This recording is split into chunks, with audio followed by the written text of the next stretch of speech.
이게 이제 처음에 나온 게 데일리메일 쪽 기사였죠? 네, 맞습니다. 네, 이 올 시즌은 저는 좀 그렇게 생각을 합니다. 물론 다양한 포지션에 걸쳐서 정말 많은 선수들이 활약을 했지만 이 2선에 위치하고 있는 선수들의 활약상이 되게 도드라졌었던 시즌이 아닌가. 왜냐면 당장 우리가 보고 있는 손흥민 선수도 2선이고, 그리고 잘 알고 있는 그런 뭐 은바페라든지 살라도 마찬가지고, 뭐 그리고 저는 마네도 사실 여기 이제 포함이 된다고 보고, 또 있죠. 뭐 맨체스터 시티의 선수들. 이런 선수들 다 봤을 때는 목이 메이네요. 맨시티 선수들 얘기하시는데 손흥민 선수가 네. 이제 득점 경쟁을 앞두고 있다 보니까 제가 그걸 생각하니까 좀 목이 메이네요. 아이고, 네.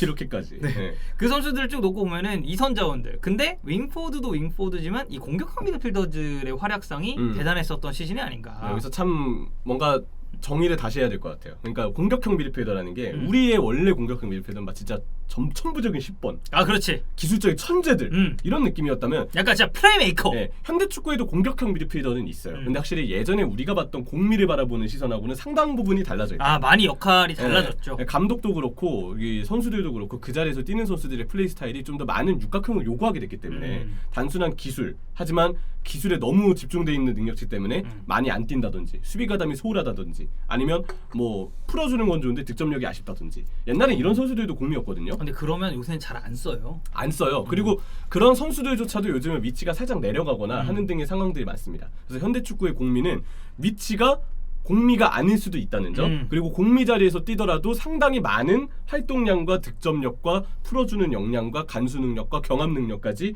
거의 육각형에 가깝게 요구를 받는다. 그러니까 한 선수가 생각이 나는데 아약스의 흐라번베르를 보면 이 선수는 기본적으로 위치 자체가 좀 아랫 지역이긴 하거든요. 근데 되게 올라간단 말이에요. 근데 이 선수를 분류할 때는 또 중앙 미드필더로 분류를 그렇죠. 하는 그 뭐 이제 그런 사이트나 그리고 저희가 애용하는 뭐 트랜스퍼마켓부터 시작해서 뭐 옵타나 이런 데 보면은 중앙 미드필더로 분류하는 경우가 많아요. 근데 과연 이 선수를 중앙 미드필더로만 볼 수 있느냐? 이제 이게 좀 그 관건이 되겠죠. 심지어 흐라벤베르는 원래 수비형 미드필더로 시작을 했다가 맞아요. 점점 더 올라오는 한 칸씩 올라오고 있는 것 같아. 나중에 공격수가 될까? 약간 좀 궁금함도 생기는데. 그리고 감독 되는 거 아닙니까? 공격수 끝나고 나서 이제 터나우의 이제 자리를 그 라인 밖으로 이제 그냥 나가버리는 거 아니야? 그럴 수도 있죠. 네. 그러니까 이 공격형 미드필더의 개념은 이렇게 좀 달라지고 있고, 그래서 오늘 생각하는 공미는 그냥 트랜스마케트를 기준으로 삼았습니다. 네. 트랜스마케트에 공격형 미드필더 혹은 혹시 모르니까 세컨톱까지 검색을 해봤는데 그렇게 해서 검색에 조회되는 선수들을 기준으로 우리가 이 스탯과 시장 가치를 정리를 해봤어요. 네, 그러니까 공미 스탯 탑5 그리고 시장 가치 탑5 그리고 이 시장 가치라는 거는 트랜스마켓에 나와 있는 지금 현재 가치죠. 심지어 스탯도 그냥 트랜스마켓을 따라서 갔습니다. 네, 왜냐면 이게 트랜스마켓가 도움이 좀 후해. 도움이 좀 후한데 이게 결국 어떻게 보면은 결국 골 관여했다라는 얘기거든요. 그리고 리그마다 기준이 다 다르기 때문에 맞아. 대해서 그냥 이거는 트랜스마켓을 통해서 깔끔하게 보는 게 골 관여도를 우리가 비교하기에는 가장 좋은 것 같았어요. 네. 확실한 건 공격형 미드필더의 개념이 예전보다는 많이 달라져 있을지언정 왠지 그래도 그 자리에서 뛰는 공격형 미드필더라는 어떤 얘기를 들으면 약간 기대가 되죠. 아, 그렇죠. 뭔가 좀 축구를 더 잘할 것 같아요. 약간 낭만이 있는 포지션입니다. 그런 느낌이 있는 선수들 중에 누가 잘했는지를 보겠습니다. 탑5인데 5위부터 보면요. 리그왕의 드미트리 파예. 아니 파예 올 시즌에 탄탄했더만 그 시즌 전체로 놓고 봤을 때 파예는 요즘도 가끔 이제 근황을 전해주죠. 왜냐면 원더골들을 여전히 넣고 있기 때문에. 예전에도 그랬고 지금도 그렇고. 참 파예를 보면 저는 진짜 좋은 선수라고 생각을 해요. 이젠 나이가 좀 많아서 450만 파운드 70억 원 생각보다는 조금 시장 가치가 많이 내려와 있긴 하지만 그래도 파예가 보여주는 공격을 풀어주는 역량 그리고 그 어떤 한 방의 역량 이런 점들은 여전히 눈을 좀 즐겁게 하는 선수가 아닌가. 그러니까 이런 유형의 선수들이 나이가 좀 있고 노세아가 어느 정도 된다고 하더라도 경기 미치는 영향력이나 마지막에 그 클러치 능력 같은 걸 무시할 수가 없기 때문에 감독 입장에서도 이 변칙적으로 승부수를 띄워야 될 타이밍에 기용이 되기도 하고 아니면 아예 선발로 출전을 시켜가지고 일정 부분 경기력을 또 책임지기도 하고 그러니까 역할분이 굉장히 다양해졌다고 보면 될 것 같죠. 그렇죠. 그래서 파예의 경우는 저 본인의 어떤 그 공격적인 역량 그리고 마르세유의 공격적인 팀 컬러 또 이런 선수는 세트피스 때 또 스탯을 그렇지. 그런 부분도 플러스가 되는 게 역시 좀 있는 것 같습니다. 네. 4위는 첼시의 메이슨 마운트. 마운트 인정이죠. 마운트 인정입니다. 사실 얼마 전에 그 FA컵 결승 때 승부차기 실축 때문에 좀 비판을 받고 있기도 하지만 저는 근데 그 경기는 마운트 잘했다고 봐요. 잘했죠. 근데 좀 아쉽죠. 맨디가 진짜 그걸 또 어떻게 마지막에 막아가지고 했는데 그리고 마운트가 결국 마지막 알리송에게 선방에 막혀서 좀 준우승의 어떤 비밀가 되고 말았는데 근데 경기 자체를 보면 마운트가 진짜 활동량을 많이 가져가서 그 오른쪽 뒷공간에 대한 커버도 좀 해주고 그러면서 수비 보탬도 해주고 공격으로 올라갈 때 전진 능력도 보여주고 상당히 많은 역할을 저는 소화했다고 생각해요. 네. 그래서 마운트의 경우는 툴이 많은 선수다. 활동량 많고 볼 운반 잘하고 분명히 슈팅 능력도 웸블리에서를 제외하면 슈팅에 따른 결정력도 좋은 선수다. 왜 웸블리만 그렇게 집어서 얘기하죠? 카라바오컵의 그 결승전 때는 네. 그때는 진짜 좀 어스티긴 했거든요. 아니 근데 이제 FA컵도 그렇고 카라바오컵도 그렇고 난 이번에 리버풀 첼시 보면서 느낀 게 되게 저는 경기율은 비슷했다고 봤거든요. 둘이 만나면 이상하게 골이 안 둘 들어가. 다 골을 넣을 수 있는 찬스가 있었는데 그게 안 들어가 자꾸. 결국 둘 다 수비가 첨예하기 때문에 방해를 받으면서 공격수들도 좀 어려워하는 것 같아요. 물론 플리식은 예외지만. 그렇지. 플리식은 자기가 날려먹는 게 있는 것 같아요. 네. 어쨌든 마운트는 분명 좋은 선수고 올 시즌은 뭐 사랑니 때문에 잠깐 그 통증이 좀 있기도 했던 것과 체력적인 부분 때문에 초반에 잠깐 기복이 있었죠. 근데 그런 것 치고는 그런데도 스탯을 이만큼 쌓았어요. 저는 메이슨 마운트의 가장 큰 장점이라고 할 수 있는 건 이 선수는 턴 자체가 되게 공격적인 방향으로 선하거든요. 턴을 참 잘해. 그러니까 흐름 살리고 템포 안 죽이는 거 되게 좋고 그리고 올 시즌 첼시가 사실 이 선에 문제가 되게 많았습니다. 되게 많았었던 시즌인데도 저는 그 가운데서는 마운트는 이 정도면 제 몫을 충분히 하지 않았나. 맞아요.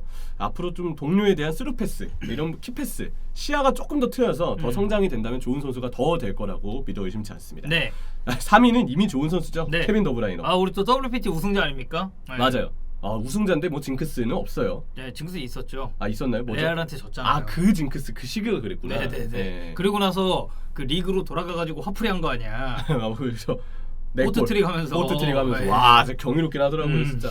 그 더브라이너가 저는 이 선수는 앞으로 홀란드가 이제 맨시티에 영입이 됐잖아요. 아마 홀란드 아래쪽에 세컨톱에 가깝게 뛰면서 더 홀란드와의 시너지를 낼 거라고 믿어 의심치 않습니다. 약간 요즘 맨시티 전술이 4-2-3-1에 비슷해지고 있거든요. 네. 베르나르도 실바 쪽은 좀 내려오고 덕배는 오히려 좀 프리롤에 가깝게 올라가서 전방위적으로 뛰는데 그러면서 공격에 더 많이 관여되고 있는 최근에 덕배인 것 같습니다. 저는 홀란드랑 호흡도 당연히 기대가 되지만 훌리안 알바레스도 이제 합류를 하거든요. 그렇죠. 훌리안 알바레스가 지금 이제 약간 체구나 이런 걸로 놓고 봤을 때 약간 아구에로 그런 느낌 비슷하단 말이야. 아르헨티나 리그에서 좀 터지는 과정도 그런 것 같아요. 그리고 국적도 어쨌든 같잖아요. 맞죠. 그래서 알바레스가 이 덕배의 패스를 또 얼마만큼 이렇게 받아 먹을지 아니면 이제 기존의 또 다른 남미 출신 공격수인 제주스 같은 그런 느낌이 낼 수도 있겠지만 아니죠. 저는 알바레스 되게 좋은 선수라고 생각해서 홀란드 그리고 알바레스랑의 시너지 효과도 앞으로 덕배의 입장에서는 되게 기대해 볼 수 있는 부분이 아닐까. 맞습니다. 다음 시즌에도 또 덕배는 잘할 겁니다. 전반기 때 올 시즌 이슈가 좀 있었는데 몸 상태가 안 좋았던. 믿어 심치 않아요. 그런데도 이 정도의 스탯이고요. 2위 역시 이 분야 최고 토마스 밀러입니다. 토마스 밀러는 저는 여전히 오른쪽 하프 스페이스에서 이 선수가 볼을 잡으면 항상 기대가 좀 많이 돼요. 공격을 풀어주는 것도 능하고 기습적인 박스 침투로 득점을 하는 데도 능하니까 최근에 이제 나겔스만 감독의 어떤 공격 선수들의 그 패턴, 선수들의 동선 이런 부분이 잘 정리되지 않으면서 약간 간파당한 느낌도 있고 동선 자체가 그러면서 조금 묶이다 보니까 밀러나 레반도프스키의 어떤 활약 그리고 팀 전체적인 어떤 퍼포먼스가 조금 떨어져 있기는 해요. 그래서 지금 나겔스만에 대한 바이언 팬분들의 비판 요소도 정말 많죠. 심지어는 지금 밀러나 레반도프스키 같은 어떤 훌륭한 선수들 잘 못 쓰는 게 아니냐는 어떤 비판적인 여론까지 있으니까. 아니 그때 우리 WPT 할 때도 공격형 미드필더 할 때 밀러가 있었어요. 밀러가 있었는데 그 바이언 팬분들이 나겔스만에 대한 불만이 채팅창에서 개폭주합니다. 그렇죠. 아니 좀 실망스러운 건 사실이니까. 근데 밀러는 그런데도 불구하고 어쨌든 오른쪽 하프 스페이스에서의 어떤 공간 장악 능력, 본인이 가지고 있는 공격에서의 마무리 능력까지 이 분야에서는 여전히 탑에 위치해 있는 최고의 선수라고 생각합니다. 인정합니다. 센스가 특히 대단하지 않나. 25개의 도움이거든요. 골도 골이지만 역시 이 선수가 공격을 풀어주는 역량이 대단하다는 걸 좀 확인했으면 좋겠어요. 1위가 미쳤습니다. 올 시즌 한정 진짜 공미 쭉 줄 세웠을 때 사실 케빈 데브라이너랑 은쿵쿠도 저희가 되게 고민을 많이 했었거든요. 그때 당시에도. 근데 1위가 은쿵쿠예요. 이 스탯 양산은 올 시즌 은쿵쿠 따라올 수 있는 공이 없습니다. 근데 저는 스탯도 스탯이지만 이 선수의 경기 내용을 또 봤으면 좋겠어요. 경기 내용 쪽으로도 굉장히 훌륭합니다. 약간 내려와서 중앙 쪽에서 볼 잡고 그 볼 잡았을 때부터 볼을 운반에 들어가는 그 스킬이 굉장히 좋더라고요. 예전에 봤던 은쿵쿠와 비교했을 때는 오히려 동료를 더 빠르게 확인하고 공격을 풀어줄 때 그 패스 선택들 이런 부분들의 기질이 더 판단력이 더 좋아졌다고 생각해요. 되게 스텝업을 한 케이스죠. 그래서 패스 능력이 향상됐고 볼 운반, 패스 능력 그리고 라이프치히의 전술상 역습 상황에 또 은쿵쿠가 그 부분에 잘 기능되는 부분이 많다는 점에서 은쿤쿠는 정말 올 시즌은 스텝업을 한 시즌이고 네. 심지어는 결정력까지 눈에 떴습니다. 그렇지. 지금 골이랑 도움 기록 보면은 경기당 한 골이 넘네. 경기당 공격 포인트 하나가 넘네. 아 그러네요 진짜로. 그러니까 이 선수가 분명 라이프치히 공격이 중추고 또 프랑스 대표팀에도 최근에 발탁이 돼서 네. 은쿤쿠가 좀 프리로에 가깝게 아래로 내려와서 공격을 좀 풀어주는 짝 공미 역할의 느낌을 좀 보여주고 있거든요. 저는 그래서 은쿤쿠가 가지고 있는 재능과 또 이런 역할을 해야 되는 선수를 어떠한 감독들이건 다 찾잖아요. 그렇죠. 은쿤쿠는 요즘 현대 축구 트렌드에 맞는 좋은 어떤 전술적인 움직임, 또 기질을 가진 선수라고 생각합니다. 아니 이 선에서 경쟁력이 좋은데 스탯도 이렇게까지 양산해 버리면 이 선수를 거를 수 있을 만한 감독은 없죠 사실상. 요즘에 플레이를 보면서 아 진짜 이렇게 많이 성장을 했구나. 약간 반했다. 약간 이런 느낌까지 말을 해야 될 정도로 은쿤쿠의 경우는 제가 좀 높게 평가하는 선수고요. 네. 이번 시즌뿐만이 아니고 아마 이 선수는 계속 스텝업이 돼서 향후 프랑스 대표팀에서도 역할을 좀 하지 않을까. 네. 이런 어떤 생각이 듭니다. 자 일단 이렇게 스탯 5명 네. 받고 저희가 이제 그 다음에 가치는 그냥 한번 묶어서 이렇게 네. 좀 빠르게 보겠습니다. 왜냐면 겹치는 선수들이 많으니까. 네. 여전히 공미 시장 가치 1위는 브루노 페르난데스와 덕배가 차지하고 있고요. 네. 근데 브루노 페르난데스는 올 시즌 좀 많이 체력적으로 지치고 그렇죠. 폼도 좀 많이 떨어졌다라는 평가가 있고. 팀적인 문제까지 따라오다 보니까 스탯은 여전히 잘 쌓았지만 아쉬움이 좀 있긴 하죠. 경기력으로 봤을 때. 브루노 페르난데스 어떻게 보나요? 이번 시즌이요? 네. 많이 아쉽죠. 많이 아쉽나요? 네. 맨유 팬 입장에서. 많이 아쉽죠. 네. 하지만 미워할 수 없는 선수다. 그건 맞아요. 아쉽지만 누가 이 선수 미워합니까? 미워할 수 없는 선수. 왜냐면 여전히 핵심이니까. 그렇죠. 근데 네. 내용적인 부분에서 기복이 생겼다. 이게 올 시즌인 것 같고요. 자 덕배는 그럼 넘어가고 3위 메이슨 마운트와 베르나르도 실바입니다. 뭐 다 아는 얼굴이네. 근데 베실바는 스탯이 아무래도 적기 때문에 아까 스탯 탑 5에 들지 않았지만 네네. 아니 이 선수를 스탯으로만 평가할 수 없죠. 아니 전반기에 덕배가 부진할 때 다 했었던 게 베실바예요. 베실바는 스탯을 쌓는 거 이외에 나머지 자원들에서는 거의 만능에 가까운 그 선수라고 보고 네. 대신에 공격 진영으로 넘어갔을 때 키패스가 조금 기복이 있기는 해요. 저는 그 부분 때문에 덕배가 조금 더 스포트라이트를 받기에는 되게 좋은 선수라고 보거든요. 네네. 근데 베실바가 그 아래 지점에서 보여주는 운반과 공격을 풀어주는 역량, 활동량으로 그라운드 전체를 장악하는 역량, 미드필더로서 손색 없는 최고의 선수라고 생각합니다. 아 좋습니다. 자 그리고 탑 5, 5위인데 비르츠와 하베르츠, 펠릭스가 뽑혔어요. 비르츠는 이제 부상이 좀 아쉽죠.